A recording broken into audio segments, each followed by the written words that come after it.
हा, तुम्ही एवढी घाई नका करू देशमुखीनताई. वडाच्या झाडाजवळ काही अजिबात गर्दी होणार नाहीये. निम्मेच्या वर बायका तर 8 दिवस आधीच फोटोशूट करून चालल्या गेल्या आहे. त्या नुसत्या झाडाला दोरे फिरून चालल्या जातील, काही फोटोसाठी गर्दी होणार नाही तिथे. आपलंच काम आहे आज फोटो काढायचं तिथे. मग काय घाई करताय? आलीच मी थोडेसे. ते तुझ्या पप्पांना मी छोटे छोटे गोटे आंबे आणायला सांगितले होते खोळ भरण्यासाठी बायकांची. हे एवढाले मोठाले घेऊन आले ते. तर खोळ जड नाही होणार का बायकांची? काय बोलू, पण आता त्यांच्यासाठीच वटपौर्णिमा करते म्हटलं, कुठे यांच्या मागे वटवट करू. काही बोलली नाही मग मी. एक पोलिशन बाई, एक वायरमनीन बाई, एक लाल डोक्यावाली बाई, एक चक्कीवाली बाई आणि एक शेंड्या पप्पूची आई. झाले 5. आणि हे वडाला ठेवायला आहे बरोबर. ते दोऱ्याचं भिंडोळं आण, सगळ्या आंब्यांना दोरा गुंडाळून दे. ते गहू न वेगळ्या पिशवीत ठेवले मी. तू पण चल तर माझ्यासोबत तर गहू घेऊन. अहो ताई येते ना. आणि तुम्ही उखाणा पाठ करून ठेवा बरं. तो महादेवाच्या पिंडीवर बेल ठेवते वाकून, तो वाला उखाणा चालणार नाही यावेळेस. हां, हे बघ चातुर्मासचं पुस्तक पण घेतलेलं आहे मी. बघ, चातुर्मासच्या पुस्तकात कथा पण आहे, आरती पण आहे. फुलं घेतले, वाता झाल्या, अगरबत्त्या झाल्या, आंबे, दोऱ्याचं भिंडोळं, गहू वगैरे सगळं घेतलं गेलं आहे. अगाई, आपण सावित्रीच्या लेकी आहोत. अजून पण आपण ह्या सगळ्यांमध्ये अडकायचं का? सावित्रीच्या लेकींनी वट सावित्री करण्याची खरंच गरज आहे का आता? तू मला सांग, खरंच का असं उपवास केल्याने, स्वतःला उपाशी ठेवल्याने देव प्रसन्न होतो का? आपला धर्म जपल्याने, आपले व्रत वैकल्य केल्याने आपला सुशिक्षितपणा याच्यामुळे कमी होतं असं कोणी सांगितलं? तुझा या गोष्टीवर खरंच विश्वास आहे का? मला सांग, की आपण उपवास केल्याने 7 जन्म आपल्याला हाच नवरा मिळेल आणि आपल्या नवऱ्याचं आरोग्य, वय वाढेल वगैरे.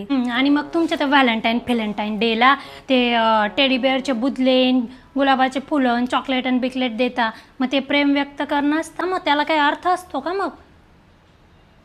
हे म्हणजे पण आमचं एक प्रेम व्यक्त करण्याची पद्धत आहे, की बाबा आम्हाला तुम्ही पुढच्या जन्मी हवे आहात, इतके आमचं तुमच्यावर प्रेम आहे, तुमच्यासाठी आम्ही काळजी करतो, तुमच्या आरोग्यासाठी, तुमच्यासाठी. एक व्यक्त करण्याची ती संधी आहे, असं आम्ही त्याला बघतो. बरं, मग ही गोष्ट पुरुषांवर का नाही लागू होत? ते का नाही असं उपवास करून प्रेम व्यक्त करू शकत? पप्पा का नाही करत मग तुझ्यासाठी? आम्हीच काय करायचं? म्हणजे त्याला म्हणतात बाई वुमन एम्पॉवरमेंट. हां, म्हणजे स्त्रियांना शक्ती दिलेली आहे पुरुषांना 7 जन्म बांधून ठेवण्याची. पुरुषांना काहीच पर्याय नाही, त्यांचं बुकिंग जिथे झालं तिथे त्यांना जावंच लागेल, अशी आपल्याला शक्ती दिली आहे. आम्ही तर असं बघतो. मला तर एकदम असं पॉवरफुल फील होतं बाई. तुझे पप्पा भांडणामध्ये किती पण बोलत असले, इथे भेटली वर भेटू नको, पण त्यांना काय माहिती 7 जन्म मीच बुकिंग करून ठेवलं आहे. त्यांचं काय करतील ते, माझ्याकडे पॉवर दिली आहे. बरं, मग दरवर्षी का उपवास करायचा? एकदा उपवास केला, 7 जन्मासाठी मागितलं, झालं ना फिक्स, झाली ना बुकिंग. ऐसा नाही चलता है ग बाई, दरवर्षी रिचार्ज करना पडता है. म्हणजे उपवास, व्रत, वैकल्य, सणवार सगळं काही स्त्रियांनीच करायचं का?